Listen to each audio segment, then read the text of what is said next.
गुरु मिले न साचा, तब लग गुरु करो 10 पांचा। क्या गुरु बदल सकते हैं? क्या गुरु बदलने से पाप लगता है? आध्यात्म के इस मैदान में आखिर सही गुरु कौन है? गीता जी में वर्णित तत्वदर्शी संत कौन है? इन सभी प्रश्नों के उत्तर जानने के लिए अवश्य सुनिए जगत गुरु तत्वदर्शी संत रामपाल जी महाराज के मंगल प्रवचन। बोलो सतगुरुदेव की जय। बंदी छोड़ कबीर परमेश्वर जी की जय। बंदी छोड़ गरीबदास जी महाराज जी की जय। स्वामी रामदेवानंद जी गुरु महाराज जी की जय।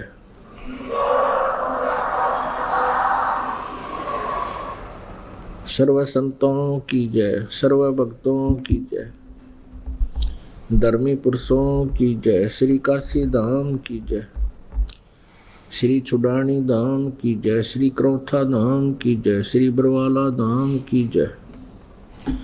सत साहिब गरीब नमो नमो सतपुरुष को नमस्कार गुरु की नहीं।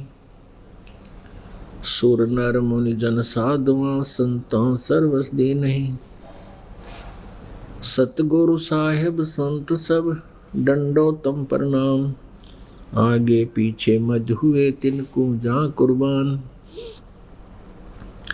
नराकार निर्विषम काल जाल वैभंजनम निर्लेपम निज निर्गुणम अकल अनुबेशंदनम। सोहम सुरति समाप्तम सकल समान निरतलय उज्ज्वल हीरंबर हरदमम बेपरवा अथाहे। वार पार नहीं मज्जतम। ग्रीव जो सुमरे सिद्ध होई गणनायक गलताना। करो अनुग्रह सोई पारस पद परवाना। आदि गणेश मनाऊं गणनायक देवन देवा। चरण कमल लो लाऊं आदंत करूं सेवा। परम शक्ति संगीतम रिद्धिज दाता सोई। अवगत गुण अतीतम सतपुरुष निर्मोही। जगदम्बा जगदीशम मंगल रूप मुरारी। तन मन अर्पुं शेषम भक्ति मुक्ति भंडारी। सुर नर मुनि जन ध्यावे ब्रह्मा विष्णु महेशा। शेष शेष मुख गावे पूजे आद गणेशा। इंद्र कुबेर सरीखा वरुण धर्म राय धावे। समर्थ जीवन जी का मन इच्छा फल पावे। 33 कोटि आधारा जावे शेष 88। उतरे भव जल पारा कट है यम की फांसी। 33 कोटि आधारा ध्यान शेष 88। उतरे भव जल पारा कट है यम की फांसी। कर जोरों विनती करूं डरों चरण पर शीस।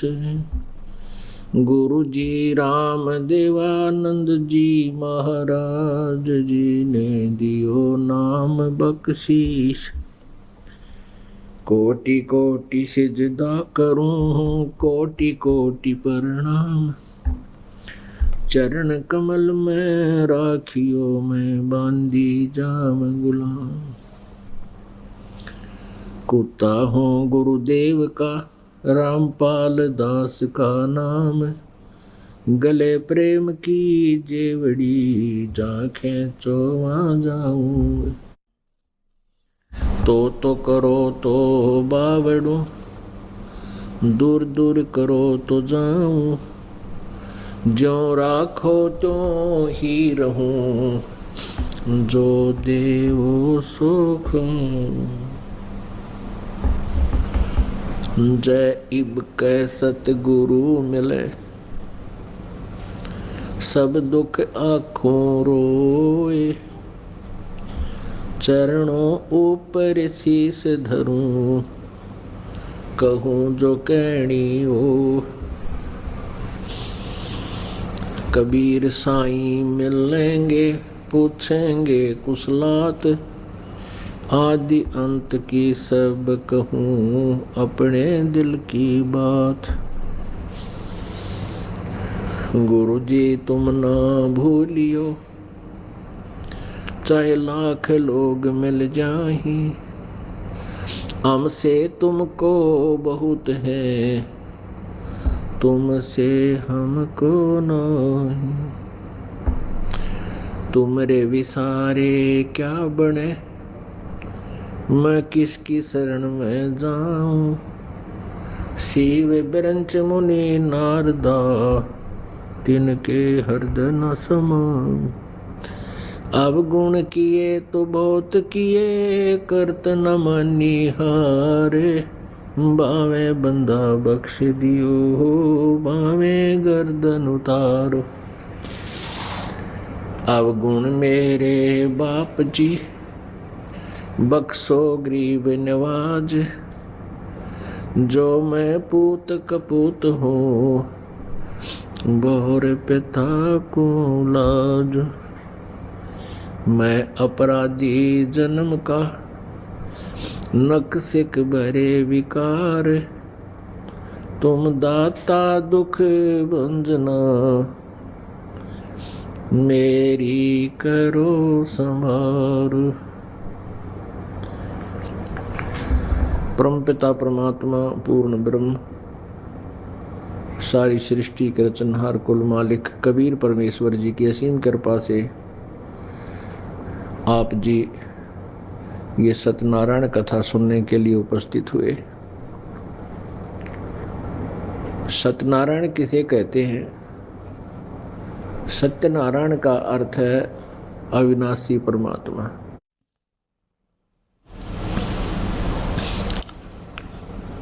तो अभी तक हमें यही नहीं मालूम था कि सत्यनारायण है कौन, अविनाशी परमात्मा कौन है, और किससे हमारे संकट निवारण होंगे, कौन हमारे भाग्य की रेखा को चेंज कर सकता है, परिवर्तित कर सकता है। अभी तक हमें उस परमेश्वर के बारे में ज्ञान नहीं था। हमारे सद्ग्रंथ उस परमेश्वर की महिमा से परिपूर्ण हैं। वो सभी सद्ग्रंथ एक ऐसी लैंग्वेज में थे जो जन साधारण नहीं समझ सका था। वो लैंग्वेज थी संस्कृत, और संस्कृत भाषा के पढ़ने का एक ही वर्ण को अधिकार था, ब्राह्मण वर्ण को।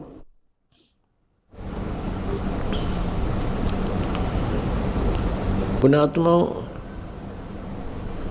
संस्कृत एक लैंग्वेज है, एक भाषा है। आध्यात्मिक ज्ञान चाहे वो कैसी ही भाषा में विद्यमान हो, उसको समझना अलग वस्तु है। कहते हैं गुरु बिन काहू न पाया ज्ञाना, ज्यों थोथा बुछड़े किसाना। गुरु बिन वेद पढ़े जो प्राणी, और समझे नहीं सार रहे अज्ञानी। पवित्र चारों वेद बहुत पुरातन ग्रंथ है। ये संस्कृत भाषा के अंदर लिपिबद्ध हैं। अब उनका अनुवाद कुछ एक संस्कृत भाषा के जानने वालों ने किया है, लेकिन वो आध्यात्मिक ज्ञान से, तत्व ज्ञान से अपरिचित थे, जिस कारण से वो यथार्थ अनुवाद नहीं कर सके। फिर भी बहुत सा मिलता जुलता अनुवाद किया गया है। घना नहीं तो 20% उन्होंने ठीक सा 20% अनुवाद जो है वो भी लगभग ठीक किया है।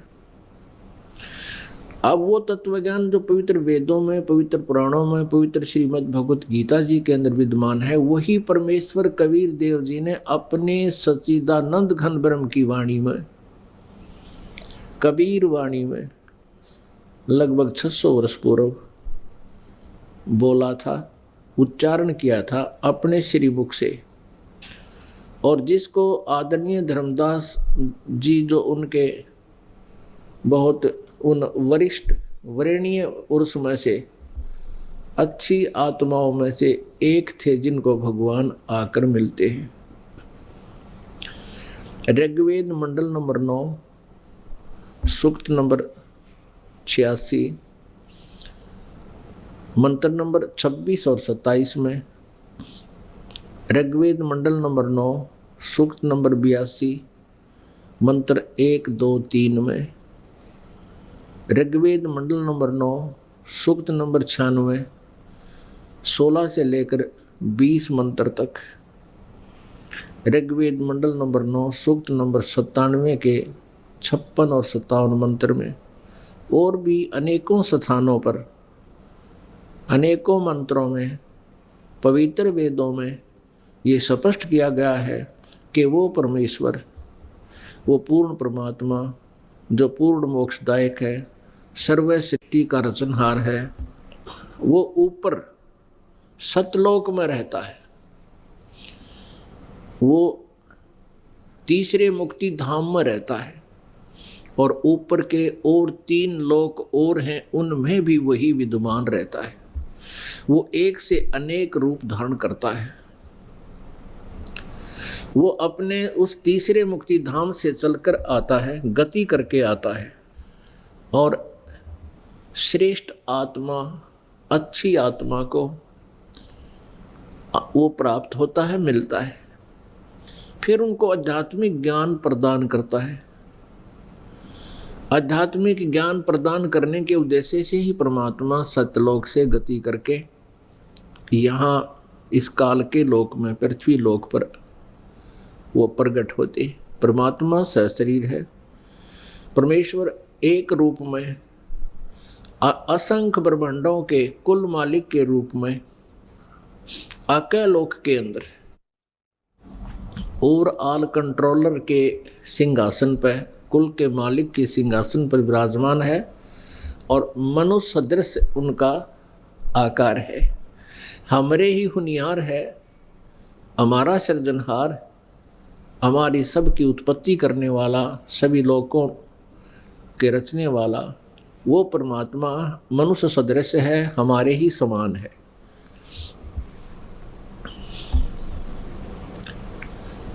वो वहाँ तख्त पर विराजमान है, बहुत बड़े गुंबज के अंदर। एक बहुत बड़ा गुंबज है, तेज पुंज का बना हुआ। जैसे यहाँ तो सीमेंट से बनता है, वहाँ सब मटेरियल और शरीर सभी आत्माओं का वो एक तत्व से है, नूरी शरीर, नूर से, तेज तत्व से बना हुआ है। तो उसके बीच में परमात्मा का एक सिंहासन है, उस पर वो परमेश्वर विराजमान है।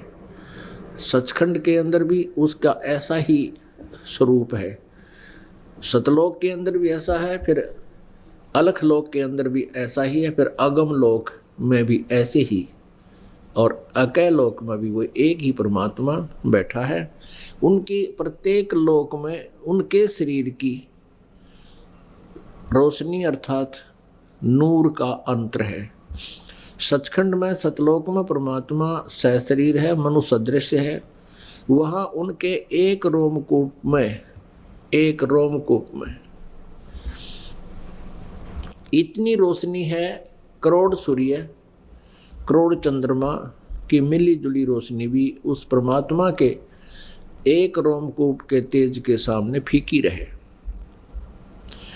वो परमात्मा यदि उस शरीर युक्त यहाँ एज इट इज आ जावे तो हमारी सब की आंखें उल्लू की तरह बंद हो जाएं, जैसे उल्लू सूर्य को देख नहीं सकता। इसलिए वो परमात्मा अपना हल्का तेज पुंज का रूप बना के और वहां से गति करके यहां प्रकट होता है। इसलिए वो परमात्मा के 2 शरीर हैं, एक हल्के तेज पुंज का। यजुर्वेद अध्याय नंबर 5 के श्लोक नंबर 1 में 2 बार गवाही दी है। अग्ने तनुरसी विष्णुवे तवा सोमस्य तनुरसी। अग्नि माने परमेश्वर, तनु माने सहशरीर, असी माने है। परमेश्वर सहशरीर है, हे परमेश्वर आपका तेजो में शरीर है। और विष्णुवे तवा सोमेश्य तनुरसी, विष्णुवे माने सबका पालन पोषण करने के लिए, तवा माने उस, सोमस्य माने अमर पुरुष का, तनु मीन शरीर, असी माने है। वो परमात्मा सतलोक से चलकर आता है, यहाँ अतिथि रूप में आता है। अतिथि माने मेहमान, गेस्ट। अतिथि का अर्थ होता है जिसके आने की तिथि पूर्व निर्धारित ना हो, कभी भी आ टपके, कभी भी आ जावे, उसको अतिथि बोलते हैं। और दूसरे शब्दों में उसको गेस्ट बोलते हैं, अंग्रेजी में मेहमान भी बोलते हैं, हिंदी में।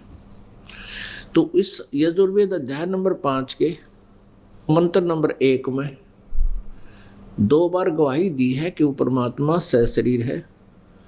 और फिर अग्नि तनुरसी का अर्थ है कि परमात्मा सतलोक में जहाँ विराजमान है, उसका बहुत तेजों में शरीर है आप जी का। हे परमात्मा, आप जी का बहुत तेजों में शरीर है। उस शरीर में वो परमात्मा वहाँ सतलोक में स्थायी रूप में रहते हैं। और वही परमेश्वर फिर हल्का तेज पुंज का रूप बना के, अपने रूप को सरल करके इस पृथ्वी लोक पर आता है। किस लिए आता है? विष्णुवे तवा सोमस्य तनुरसी। विष्णुवे माने सबके धारण पोषण करने के लिए उस परमेश्वर का शरीर है। गीता जी अध्याय नंबर 15 के श्लोक नंबर 16 और 17 में 3 पुरुष कहे हैं, एक क्षर पुरुष, एक अक्षर पुरुष। श्रीमद् भगवत गीता अध्याय नंबर 15 के श्लोक नंबर 16 में कहा है कि अक्षर पुरुष और क्षर पुरुष ये 2 परमात्मा हैं इस लोक में। और इनके और तथा इनके अंतर्गत जितने प्राणी आते हैं उन सभी का शरीर नाशवान है, और जीवात्मा ये किसी की मरती ही नहीं, वो अलग बात है। इसे सिद्ध है कि श्रीमद् भगवत गीता अध्याय नंबर 15 के श्लोक नंबर 16 में सरपुरुष और अक्षर पुरुष ये दोनों पुरुष, दोनों प्रभु नाशवान बताए हैं। वैसे अक्षर पुरुष का अर्थ होता है अविनाशी परमात्मा, लेकिन श्रीमद् भगवत गीता अध्याय 15 के श्लोक 17 में एक विशेष वर्णन है कि उत्तम पुरुष है तो अन्य परमात्मा इति उदाहरत है। ये लोकतर्यम आविश्य विवर्ती अवैश्वर है। 17वें श्लोक में कहा है कि वास्तव में श्रेष्ठ परमात्मा तो कोई और है। श्लोक नंबर 16 में वर्णित सरपुरुष और अक्षर पुरुष से कोई और उत्तम पुरुष तो अन्य, वो और है श्रेष्ठ परमात्मा, अन्य है जो इन दोनों से भिन्न है, और वही परमात्मा कहलाता है। क्या उद्देश्य है उस परमेश्वर का? यह माने जो यह लोकतर्य आविश्य विवर्ती, जो तीनों लोकों में प्रवेश करके सबका धारण पोषण करता है, सबका पालन पोषण करता है, अवय ईश्वर है। वो अवय माने अविनाशी परमेश्वर है। अपने आत्माओं, वो पूर्ण परमात्मा, उसका नाम क्या है? वो तत्व ज्ञान को, वेदों के ज्ञान को, जिसमें सूक्ष्म वेद का ज्ञान भी इंक्लूड है, इन 5 वेदों को वो परमात्मा अपनी अमृतवाणी के द्वारा, अपने मुखारविंद से, कविताओं से, लोकोक्तियों के माध्यम से, शब्दों के माध्यम से, यानी पद्य भाग के माध्यम से वो उच्चारित करता है, बोलता है, ऊंचे स्वर में बोलता है। कविताओं से बोलने से उसको वो कवि, उसका नाम कबीर देव है। वो वास्तविक नाम उस परमेश्वर का कबीर देव है। हम उसको देव माने साहब कहो, राम कहो, परमेश्वर कहो, हम उसे कबीर देव कहने लगे, कबीर साहब कहने लगे। कबीर हम वै को बै बोलते हैं। जैसे वेदों को अपनी लोकल लैंग्वेज में हम वेद कहते हैं, वेद। ऐसे ही तो हम कबीर, उस कबीर देव को, देव माने साहब, भगवान राम, हम कबीर साहब कहने लगे, कबीर देव कहने लगे, कबीर परमेश्वर कहने लगे। बात एक ही है। तो वो परमात्मा कबीर देव है, वो कबीर साहब है जो अंगारी असी, कबीर अंगारी असी, बम्बारी असी, सवर ज्योति रत धामा असी। वो परमात्मा बंदी छोड़ है। यजुर्वेद अध्याय नंबर 5 के मंत्र नंबर 32 में कहा कि कबीर बम्बारी असी, उसमें कबीर लिखा है, हम कबीर बोलते हैं। कबीर अंगारी असी, अंगारी माने अग माने पाप, अरि माने शत्रु, पापों का शत्रु। बम्बारी माने बम्ब माने बंधन, अरि माने शत्रु, बंधनों का शत्रु। वो बंदी छोड़ है, हम उसे बंदी छोड़ कहते हैं, जो बंद से छुड़वा दे। वो बंद को काटने वाला, बंद से छुटवाने वाला, कर्मों के बंधन से छुटवाने वाला, पाप कर्मों का नाश करने वाला। वो सवर ज्योति स्वयं प्रकाशित रतधामा सतलोक में रहता है, सतलोक युक्त है, सतलोक का वासी है। ये विवरण है यजुर्वेद अध्याय नंबर 5 के मंत्र नंबर 32 में। यजुर्वेद अध्याय नंबर 5 के मंत्र नंबर 1 में 2 बार परमेश्वर सहस्री लिखा है। अग्ने तनुरसी, इसका तात्पर्य है कि हे परमात्मा, आप जो तीसरे मुक्ति धाम में स्थिर हो, रहते हो, आपका तेजो में शरीर है। विष्णुवेतवा सोम से तनुरसी, सबका धारण पोषण करने के लिए, सबका पालन पोषण करने के लिए श्रीमद् भगवत गीता अध्याय नंबर 15 के श्लोक 17 के अनुसार सबका धारण पोषण करने के लिए तवा माने उस, सोमस्य माने अमर पुरुष का, उस सत्य पुरुष का, उस सत्यनारायण का, उस अविनाशी परमेश्वर का शरीर है।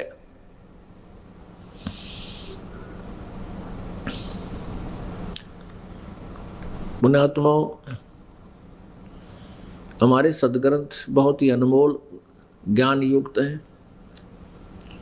इनको ना समझने के कारण वो संस्कृत भाषा के जानने वाले जो विद्वान कहलाते थे, उन्होंने सदग्रंथों के अर्थों का अनर्थ कर डाला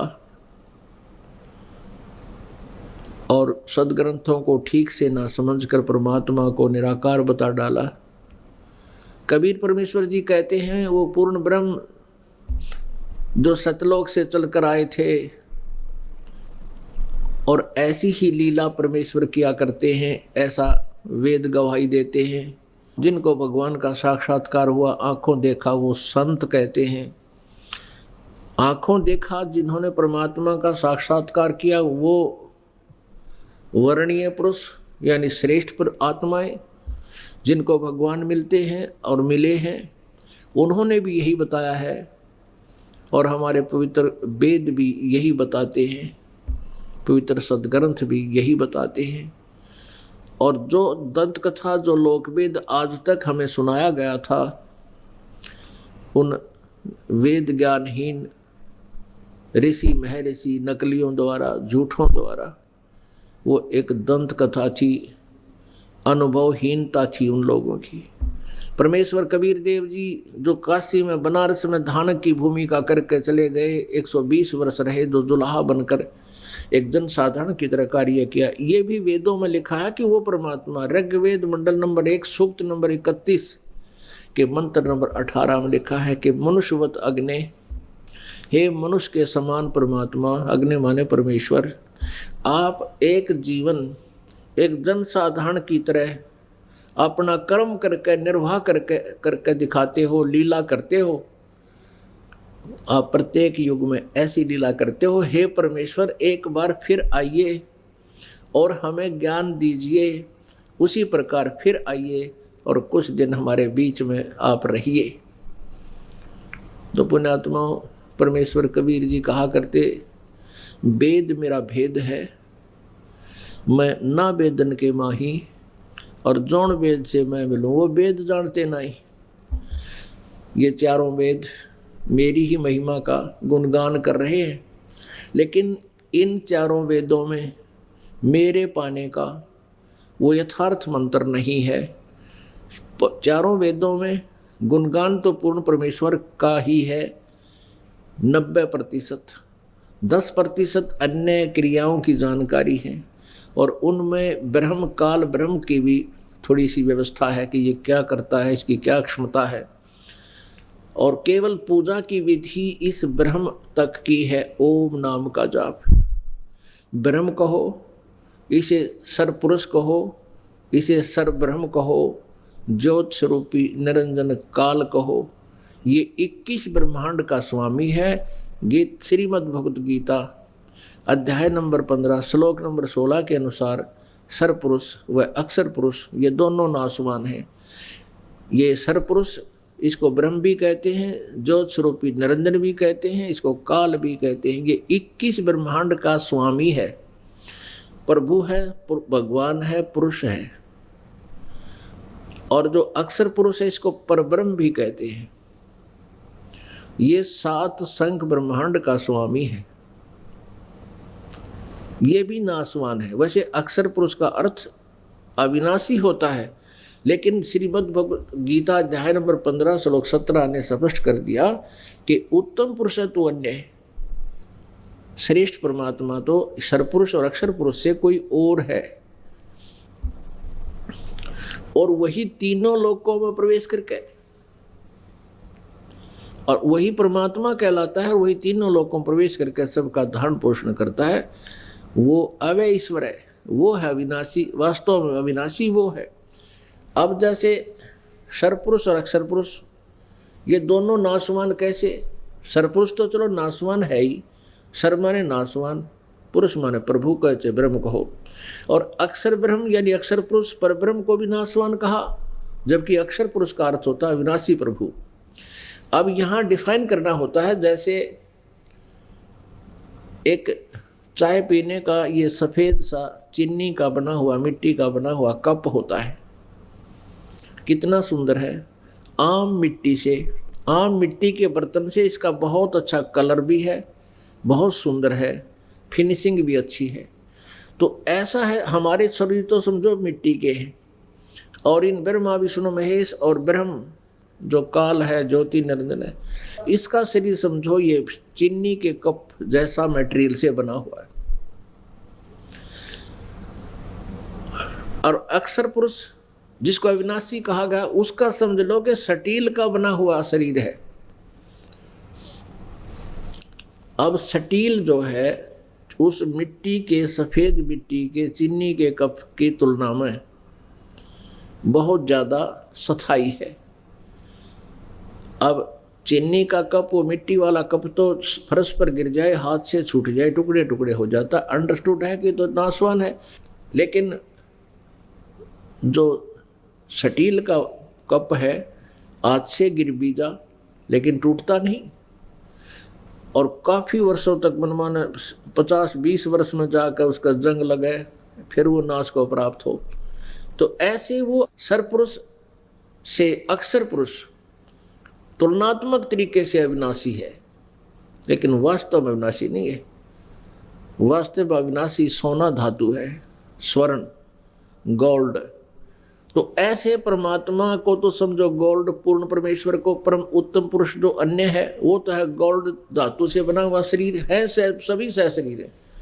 अब इनकी एज फैक्टर बताते हैं, इनकी आयु कितनी है और किस प्रकार इनको अविनाशी सत्यनारायण कहा गया गलती से, लेकिन वास्तव में सत्यनारायण तो एक ही है। अब जैसे एक मानव शरीर, मानव की आयु 100 वर्ष लगभग है, और एक ब्रह्मा जी की आयु, काल के पुत्र हैं रजगुण ब्रह्मा, सतगुण विष्णु, तमगुण शिव जी। इन काल के पुत्रों की, रजगुण ब्रह्मा, सतगुण विष्णु, तमगुण शिव जी की आयु कितनी है? ब्रह्मा जी की आयु पहले कैलकुलेट करते हैं। एक चतुर्युगी में, सतयुग, त्रेता, द्वापर और कलयुग, ये 4 युग होते हैं। इनके कुल वर्षों का जोड़ 43,20,000 होता है। 43,20,000 वर्ष। ऐसी 1,000 चतुर्युग का ब्रह्मा जी का दिन और इतनी ही रात्रि। अब अंदाजा लगाइए पुण्यात्माओं, इतना ही दिन और इतनी ही रात्रि, और ऐसे बने हुए 30 दिन रात का महीना और 12 महीनों का 1 वर्ष और 100 वर्षों की ब्रह्मा रजगुण जी की आयु। अब जब कैलकुलेट करने लगो तो बहुत लंबे चौड़े, अगर वर्ष अपने वाले मनुष्य वर्षों से गिने तो गिनती बहुत मुश्किल हो जाए। इसलिए इनको ऐसे गिना जाता है कि ऐसे महीने वर्ष बनाए। तो ब्रह्मा जी की 100 वर्ष की आयु, ऐसे बने हुए 100 वर्ष, और विष्णु जी की इससे 7 गुना लंबी आयु, और विष्णु जी से 7 गुना स्तम गुण शिव जी की आयु, जो काल का पुत्र है।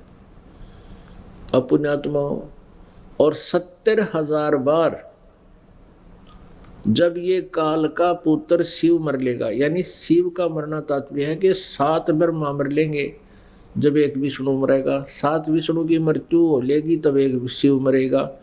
ऐसे 70,000 बार दो शिव मर लेगा की मृत्यु हो लेगी, तब एक ब्रह्मांड का विनाश होगा, सभी प्राणियों का नाश होगा, दुर्गा और काल की भी मृत्यु होगी। दुर्गा और ये काल यानी सरपुरुष, ये पति पत्नी हैं।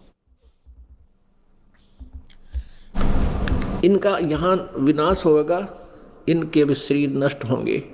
फिर परमेश्वर की एक लीला है, परमात्मा कबीर परमेश्वर का बना विधान है कि फिर ये दूसरे ब्रह्मांड में चले जाएंगे।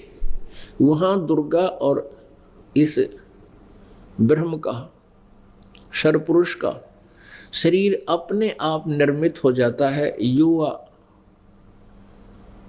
दोनों युवा हो जाते हैं। और फिर ये अपना कुछ वचन से, कुछ मैथुन क्रिया से सृष्टि उत्पन्न करते हैं। तो ऐसे जो एक ब्रह्मांड का विनाश हुआ, 70,000 बार त्रिलोकीय शिव की मृत्यु के उपरांत, तो ये एक युग हो गया किसका? अक्षर पुरुष का। अब अक्षर पुरुष की आयु की कैलकुलेशन ऐसे होगी, अक्षर पुरुष का आयु एक युग हो गया, और ऐसे 1,000 युग का अक्षर पुरुष का दिन और इतनी ही रात्रि। ऐसे ही 30 दिन रात का महीना और 12 महीनों का 1 वर्ष, और ऐसे बने हुए 100 वर्ष की उस अक्षर पुरुष यानी पर ब्रह्म की आयु, तब उसकी मृत्यु होगी। अपुण्यात्माओं, विचार करो, हिसाब लगाओ, सत्यनारायण कौन है?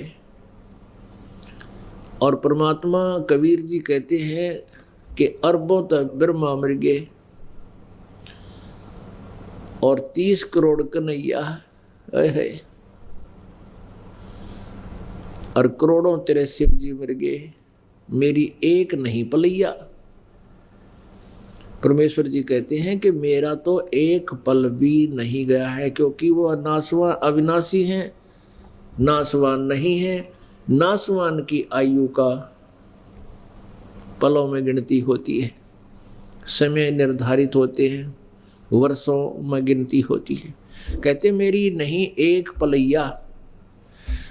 तो वो सत्यनारायण कौन है?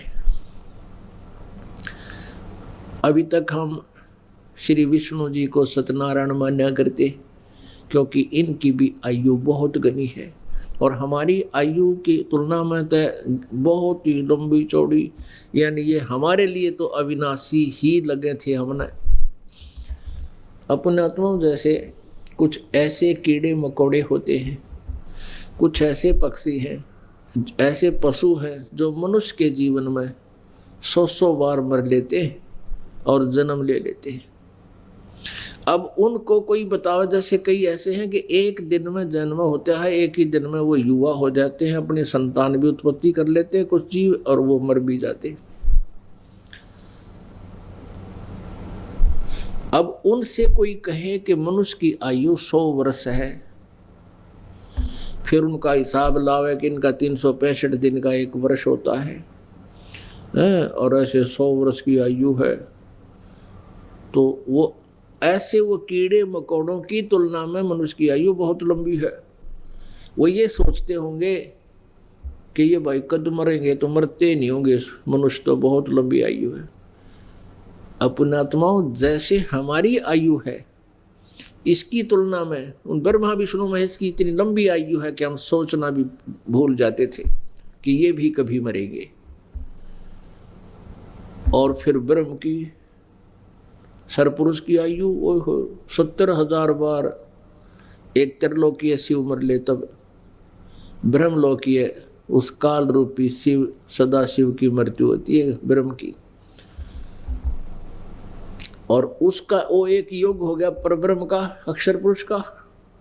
ऐसे 1000 बार योग काल मर ले जब तक उसका एक दिन हुआ, इतनी रात्रि, 30 दिन रात का महीना, 12 महीने का 1 वर्ष, 100 वर्ष की आयु उस अक्षर पुरुष की। श्रीमद् भगवत गीता अध्याय नंबर 15 के श्लोक नंबर 16 में जो सर पुरुष और अक्षर पुरुष बताए, उनकी आयु ओहे। और फिर भी मृत्यु, एती उम्र बुलंद मरेगा अंतरे, क्योंकि कोई सतगुरु लगे न कान न भेंटे वो संतरे।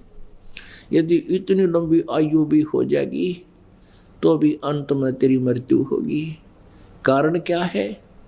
क्योंकि तुझे वो तत्वदर्शी संत नहीं मिले। कौन से तत्वदर्शी संत? जो श्रीमद् भगवत गीता अध्याय नंबर 4 के और श्लोक नंबर 34 में जिनके विषय में कहा है, उसमें कहा है कि अर्जुन, उन तत्वदर्शी संतों की खोज कर उनको दंडवत प्रणाम करने से, कपट छोड़ करके प्रसन्न करने से, वो तत्व ज्ञान से परिचित तत्वदर्शी संत उस परमात्म तत्व को बताएंगे, उसका ज्ञान कराएंगे। वो तत्व ज्ञान कौन सा है?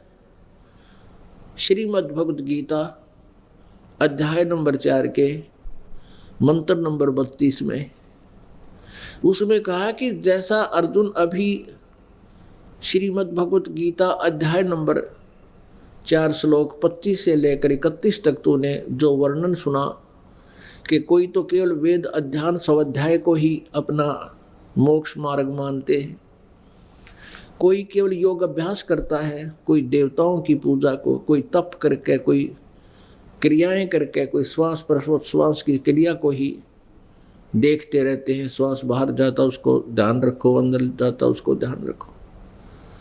और कुछ तीक्ष्ण अहिंसा व्रतों को ही कर रहे हैं, जैसे मुंह पर पट्टी बांध के घूमना, नंगे पैरों घूमना। कहते इस तरह की जो साधनाएं जो साधक करते हैं वो अपनी अपनी साधना को पाप नाशक मानते हैं, मोक्षदायक मानते हैं। अगर यदि उनको ये पता लग जावे कि ये मोक्ष मार्ग नहीं है, तुरंत त्याग दे। लेकिन जो भी जो साधना कर रहा है उसको सही मान कर लगा हुआ है ना, तो एक दिन भी ना करे इंसान। फिर बताया चौथे अध्याय के 32वें श्लोक में कि उस परमेश्वर के, परमात्मा के पाने की यथार्थ भक्ति विधि, परमेश्वर सच्चिदानंद घन ब्रह्म की वाणी में ब्रह्मणे मुखे अब यहाँ पुण्यात्माओं थोड़ी सी गड़बड़ कर रखी अनुवाद करताओं ने श्रीमद् भगवत गीता अध्याय नंबर 4 के श्लोक नंबर 32 में। यहाँ ब्रह्मण्य मुखे का अर्थ उन्होंने गलत अनुवाद ये कर दिया कि ब्रह्मण्य मुखे का अर्थ कर दिया वेद की वाणी में।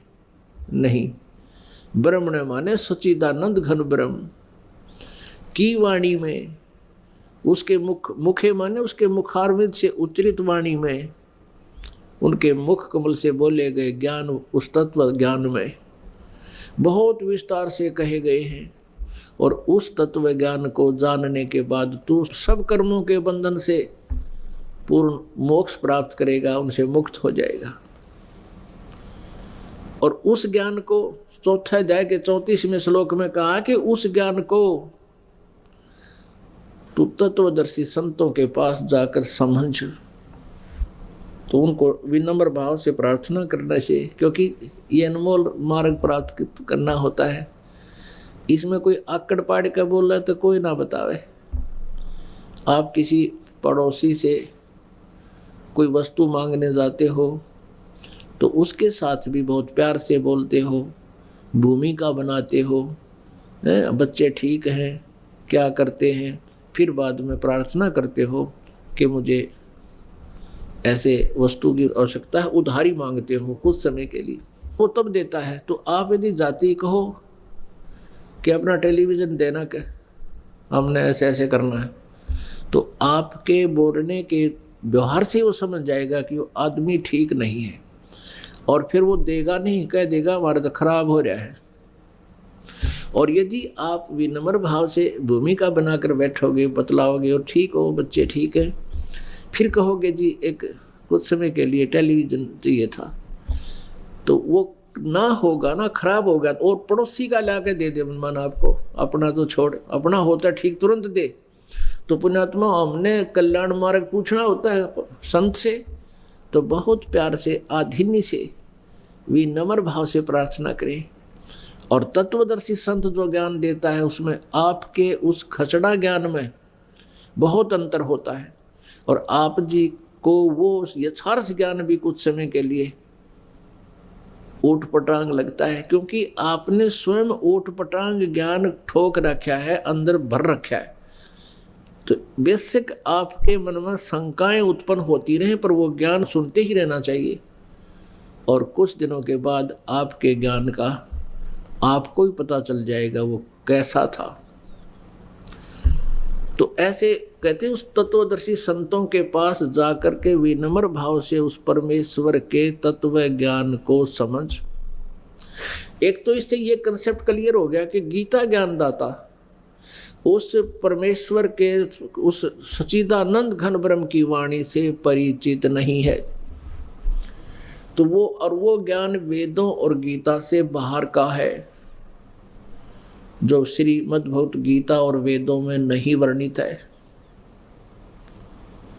यदि वेदों और गीता में वर्णित होता तो ये कहने की आवश्यकता ही नहीं पड़ती कि तत्वदर्शी संत बतावेंगे उन तो सुनो। पवित्र यजुर्वेद अध्याय नंबर 40 के मंत्र नंबर 10 से लेकर 13 में एक स्पष्ट प्रकरण दिया है, कंसेप्ट क्लियर किया है। वेद ज्ञान ब्रह्म बोल रहा है, ब्रह्म दे रहा है, और परम अक्षर ब्रह्म के बारे में बता रहा है कि उस परमेश्वर के बारे में कोई तो कहता है वो संभवात माने जन्म लेने वाला, यानी मनुष्य की माँ के गर्भ से नाम जन्म लेकर आता है, प्रकट होता है, साकार होता है। और कोई कहता असंभवात, यानी उसका जन्म नहीं होता, वो निराकार है। कहते हैं साकार और निराकार का निर्णय परमात्मा कैसा है वो बताएगा तत्वदर्शी संत धीराणाम। वो तत्वदर्शी संत बताएंगे, उनसे जाकर सुनो। और फिर क्या बता है इन तीनों श्लोकों में, 10, 11, 12, 13, इन 4 श्लोकों में, मंत्रों में, यजुर्वेद अध्याय नंबर 40 के 10 से 13 में फिर ये बताया कि कोई तो एक किसी भाषा विशेष के अक्षर ज्ञान हो जाने से, विद्या प्राप्त हो जाने से उसको विद्वान कहने लग जाते हैं, और जिसको अक्षर ज्ञान नहीं है उसको अविद्वान कह देते हैं। विद्वान और अविद्वान को भी वो तत्वदर्शी संत बताएंगे। विद्वान कौन है और अविद्वान कौन होता है, उनसे पूछो। तो इससे सिद्ध है कि पवित्र वेद और पवित्र गीता, श्रीमद् भगवत गीता, ये दोनों एक जैसा ही ज्ञान रखते हैं, क्योंकि श्रीमद् भगवत गीता इन चारों पवित्र वेदों का सारांश है। कोड वर्ड इसमें अत्यधिक है। चारों वेदों को सोर्ट करके पूर्ण परमेश्वर ने इस काल के अंदर एक रिमोट से प्रेरणा दी। महाभारत के युद्ध में श्री कृष्ण में प्रवेश करके इस काल ने ये श्रीमद् भगवत गीता का पवित्र ज्ञान बोलना पड़ा। ना युद्ध में और शास्त्र पढ़ने का के तो वहाँ तो हथियार संभाला कर, कौन सा कारगर है, कौन सा ठावर, कौन सा धरा। तो वहाँ परमेश्वर ने ऐसा समय देखा, कबीर परमेश्वर ने काल से अपने प्रेशर से ये सारा कुछ उगलवा दिया।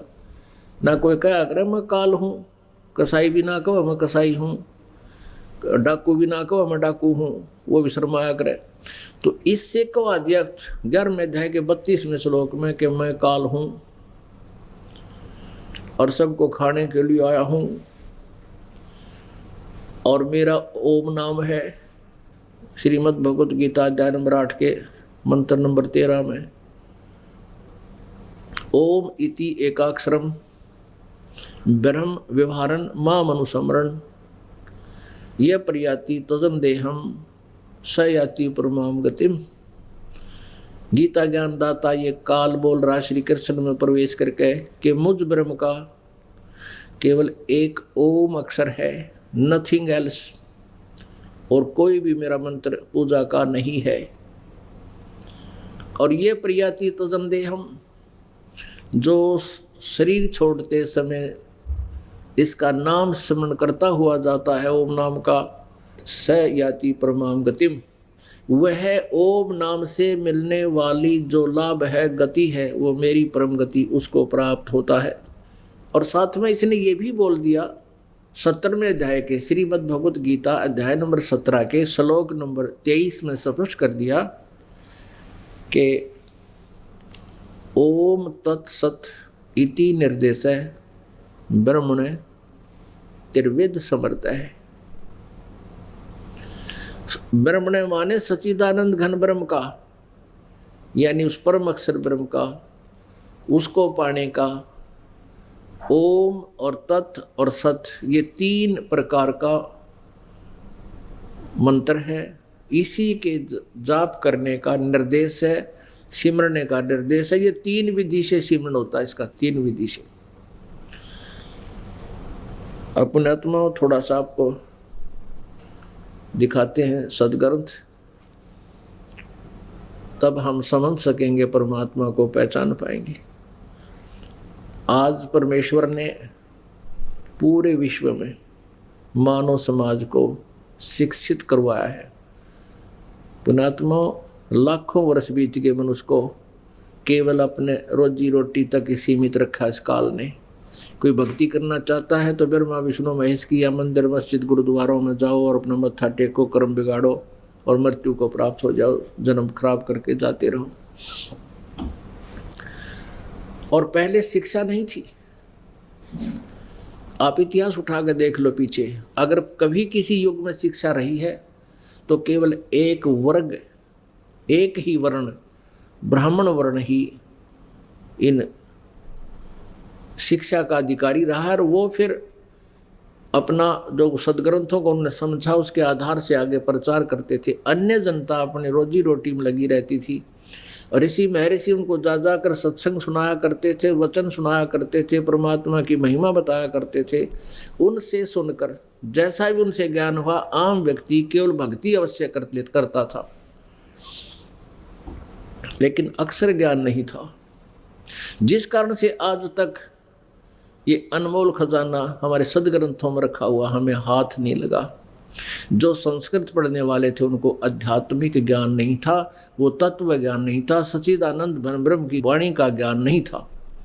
उस सच्चिदानंद घन ब्रह्म की वाणी का ज्ञान नहीं था जो जिसके विषय में श्रीमद् भगवत गीता अध्याय नंबर 4 के श्लोक नंबर 32 में कहा है कि बहुत विस्तार से और बहुत अच्छे प्रकार से बहुत से यज्ञ यानी धार्मिक अनुष्ठानों की विधि उस सच्चिदानंद घन ब्रह्म की वाणी में वर्णित है। और उसको जानने से तो फिर सदा के लिए कर्म बंधन से मुक्त हो जाएगा। और वो ज्ञान तत्वदर्शी संत बताएंगे चौथे अध्याय के 34वें श्लोक में। फिर उस तत्वदर्शी संत की पहचान बता दी 15वें अध्याय के प्रथम श्लोक में, कि जो उल्टे लटके हुए संसार रूपी वृक्ष के सब विभाग बता देगा। तना कौन भगवान है, डार कौन भगवान है, शाखा कौन है, जड़ कौन है, सवेदवित वो तत्वदर्शी संत है। वह वेद के तात्पर्य को जानने वाला है।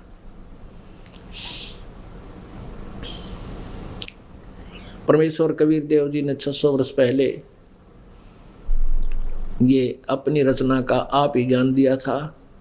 अक्षर पुरुष एक पेड़ है और सर पुरुष उसकी डार और तीनों देवा शाखा हैं, ये पात रूप संसार। और परम अक्षर ब्रह्म वो जड़ है, वो मूल है। जो वृक्ष बाहर दिखाई देता है उससे जो ना दिखाई देता उसका पार्ट प्रोक्स है। जो गुप्त है वो मूल है, जमीन के अंदर है। तो परमेश्वर ने अपने महिमा आप पर बताई। अक्षर पुरुष एक पेड़ है, जो जमीन से बाहर जो तना दिखाई देता है वो तना तो समझो अक्षर पुरुष है। श्रीमद् भगवत गीता अध्याय नंबर 15 के श्लोक 16 में और 17 का जो वर्णन है वो बताते हैं। और सरपुरुष वा की डार, जिसे ज्योति निरंजन भी कहते हैं, एक वृक्ष के पेड़ के आगे चल के डार बन जाती है। डार मोटी मोटे डाले और फिर उसके शाखा फूटती है। ऐसे वो तीनों देवा शाखा हैं और पात रूप संसार। एक बार देखिए इस संसार रूपी वृक्ष के चित्र को। ये है उल्टा लटका हुआ संसार रूपी एक वृक्ष, एक पेड़। इसमें ये ऊपर को जड़ है, ऊर्ध्व मूलम अधः शाखम। श्रीमद् भगवत गीता अध्याय नंबर 15 के श्लोक नंबर 1 में सिर्फ इतना ही वर्णन किया कि ऊपर को जड़ और नीचे को तीनों गुण, रजगुण ब्रह्मा, सतगुण विष्णु, तपगुण शिव जी रूपी शाखा वाला। ऊपर को जड़ तो है देव परम पुरुष यानी परम अक्षर ब्रह्म पूर्ण परमात्मा, तो उसकी जड़ है संसार रूपी वृक्ष की। और बस इतना ही भेद दिया है गीता जी में, ऊर्ध्व मूलम और अधः शाखम। बस ऊपर को जड़ वाला, नीचे को शाखा वाला, तीनों गुण रूपी शाखा वाला संसार रूपी वृक्ष है। और जो संत इसके सभी विभाग बता देगा, छंदासी यस्य प्रणानी ये तम वेद स वेदवित, जो उसके सभी भागों को, छंद माने अलग अलग टुकड़ों को, जो बता देगा स वेदवित, वो तत्वदर्शी संत है। तो कबीर परमेश्वर जी ने बताया था अक्षर पुरुष एक पेड़ है, क्योंकि जमीन से बाहर जो दिखाई देता है ये पेड़ होता है। तो ये तो अंदर परमात्मा तो प्रोक्ष है, गुप्त है। अक्षर पुरुष एक पेड़ है और सर पुरुष उसकी डार, ये सर पुरुष। इस पेड़ के ये ऐसी ऐसी काफी डार होती है, उनमें से एक सर पुरुष ये ब्रह्म, वह की डार और तीनों देवा शाखा है ये पात रूप संसार। सच्चिदानंद घन ब्रह्म यानी कबीर वाणी में आज से 600 वर्ष पहले परमात्मा ने ये ज्ञान दिया था। अक्षर पुरुष एक पेड़ है और ये ज्योति निरंजन सरपुरुष वा की डार और तीनों देवा शाखा हैं ये पात रूप संसार। तो परमेश्वर स्वयं ही आते हैं, यथार्थ ज्ञान देते हैं। इसलिए वो तो अपने यथार्थ ज्ञान को लोकोक्तियों के माध्यम से बताते हैं, जिस कारण से वो कबीर देव कहलाते हैं। कवि, उसको कवि कहते हैं, उसका वास्तविक नाम भी फिर कबीर देव ही कहा जाता है। वेल नोन है वो कबीर। और ये गुप्त है, ये पूर्ण परम अक्षर ब्रह्म, पूर्ण ब्रह्म, परम अक्षर ब्रह्म, परम अक्षर पुरुष कहो चाहे परम अक्षर ब्रह्म को। उत्तम पुरुष है तो अन्य ये लोग तरमावेश विवर्ती। उत्तम पुरुष तो यानी सही परमात्मा, श्रेष्ठ भगवान तो कोई और है जो सबका धारण पोषण करता है, क्योंकि संसार रूपी वृक्ष को परवरिश उसका कौन धारण पोषण करता है? ये जड़ों से वृक्ष की परवरिश होती है। तो वो जड़ रूपी परमात्मा है, वो मूल है। ऊर्ध्व मूलम, ऊपर को जड़ वाला, वो दिव्य पुरुष तो मूल है और तीनों गुण रूपी शाखा है। और ये इस प्रकार इस संसार रूपी वृक्ष का विस्तार से विवरण परमेश्वर कबीर देव जी ने अपनी लोकोक्तियों के माध्यम से अपनी अमर वाणी में, कबीर वाणी में बताया था आज से 600 वर्ष पहले। और यही वेद बताते हैं कि वो सच्चिदानंद घन ब्रह्म अपनी वाणी को ऐसे वो अपने मुखारविंद से उच्चारित करता है।